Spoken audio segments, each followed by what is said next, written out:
Hi friends, ഇന്ന് നമ്മൾ ചൗ ചൗ സാമ്പാറാണ് തയ്യാറാക്കാൻ പോകുന്നത്. നല്ല ഹെൽത്തി ആയിട്ടുള്ളൊരു സാമ്പാറാണ് കേട്ടോ. അപ്പോൾ ചൗ ചൗ ഒരെണ്ണമാണ് എടുത്തിട്ടുള്ളത്. അപ്പോൾ അതിന് വേണ്ടുന്ന പുളി ഒരു നെല്ലിക്ക വലിപ്പത്തിലാണ് എടുത്തിട്ടുള്ളത്. നമുക്കതൊന്ന് കുതിർത്ത് എടുക്കണം. അതിന് വേണ്ടിയിട്ട് ആവശ്യത്തിന് വെള്ളം ഒഴിച്ചു കൊടുത്തിട്ടുണ്ട്. അതേപോലെ തന്നെ ഞാൻ തോരൻ പരിപ്പ്, സാമ്പാർ പരിപ്പ് നേരത്തെ തന്നെ വെള്ളം ഒഴിച്ച് കഴുകി ഒന്ന് വൃത്തിയാക്കി അതേപോലെ ഒന്ന് കുതിർക്കാനായിട്ട് വെച്ചിട്ടുണ്ട്. അപ്പോൾ കുക്കറാണ് എടുത്തിട്ടുള്ളത്. കുക്കറിലേക്ക് നമ്മൾ വെജിറ്റബിൾസ് ഒക്കെ ഇട്ട് കൊടുത്തിട്ടുണ്ട്.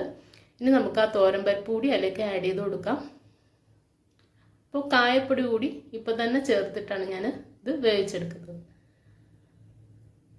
അപ്പോൾ നമ്മളിതിൽ 2 വിസിൽ കേട്ടാൽ മതി. അപ്പോഴേക്ക് ഇതെല്ലാം നന്നായിട്ട് വെന്ത് കിട്ടും. ഇനി നമുക്കിതിൽ ആവശ്യത്തിനുള്ള വെള്ളം കൂടി ഒഴിച്ചു കൊടുക്കാം. അപ്പോൾ വളരെ ടേസ്റ്റി ആയിട്ടും നല്ല ഹെൽത്തി ആയിട്ടുള്ളൊരു റെസിപ്പിയാണ്. വളരെ ഈസിയാണ്, പെട്ടെന്ന് തയ്യാറാക്കി എടുക്കാവുന്ന ഒരു സാമ്പാറാണ് കേട്ടോ. ഇനി നമുക്കിതൊന്ന് നന്നായിട്ടൊന്ന് മിക്സ് ചെയ്ത് വെച്ചിട്ട് കുക്കറിലൊന്ന് വേവിച്ചെടുക്കാം. അപ്പോൾ ഇൻഗ്രീഡിയൻസ് ഒക്കെ ഞാൻ ഡിസ്ക്രിപ്ഷനിൽ കൊടുത്തിട്ടുണ്ട്.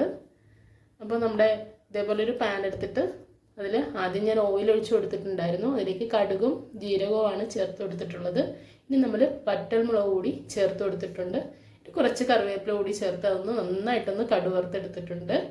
ഇനി നമുക്കതിലേക്ക് ചേർക്കാവുന്ന ഓരോരോ പൊടികളായിട്ട് ചേർത്ത് കൊടുക്കാം.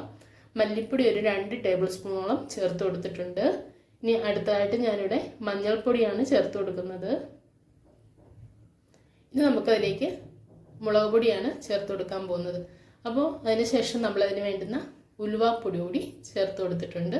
ഇനി നമുക്കിത് തീ നന്നായിട്ട് കുറച്ച് വെച്ച് വേണം ഇത് ചൂടാക്കി എടുക്കാൻ. ഇതേപോലെ ഒന്ന് ഇളക്കി കൊടുക്കണം. അപ്പോൾ നമ്മൾ നേരത്തെ ആ കുതിർത്ത് വെച്ചിട്ടുള്ള പുളി നന്നായിട്ടൊന്ന് പിഴിഞ്ഞെടുത്തിട്ടുണ്ട്. കണ്ടല്ലോ, ഇതേപോലെ വെള്ളമാക്കി എടുത്തിട്ടുണ്ട്. നമുക്ക് അതിലേക്ക് പുളിവെള്ളം ഒഴിച്ചു കൊടുക്കാം. അപ്പോൾ അതൊന്ന് തിളച്ച് വരുന്നിട്ടുണ്ട്.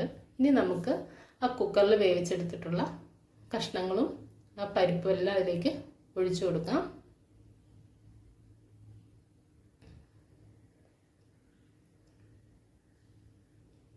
അപ്പോൾ പരിപ്പൊക്കെ നന്നായിട്ട് വെന്ത് കഴിയുമ്പോഴത്തേക്ക് സാമ്പാർ നല്ല തിക്കായിട്ടിരിക്കും. കണ്ടല്ലോ, ഇത് നന്നായിട്ട് വെന്ത് വന്നിട്ടുണ്ട്. അപ്പോൾ ഇനി നന്നായിട്ടൊന്ന് മിക്സ് ചെയ്യുക.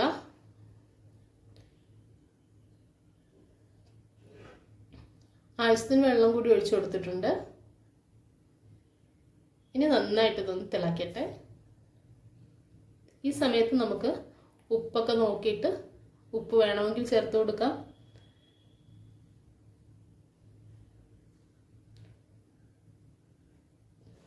കണ്ടല്ലോ, നന്നായിട്ട് തിളച്ച് വരുന്നുണ്ട്.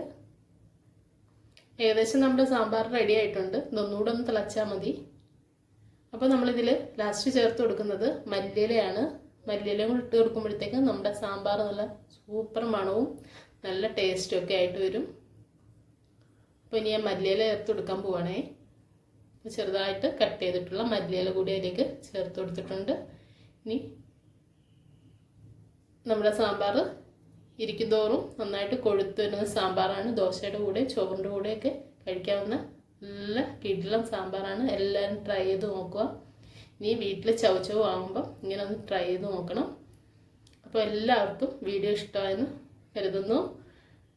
വീഡിയോ ലൈക്ക് ചെയ്യാനും ഷെയർ ചെയ്യാനും സബ്സ്ക്രൈബ് ചെയ്യാനൊന്നും ആരും മറക്കരുത്. അപ്പോൾ നെക്സ്റ്റ് വീഡിയോയിൽ കാണുന്നവരെ എല്ലാവർക്കും എൻ്റെ താങ്ക്സ്. ബൈ.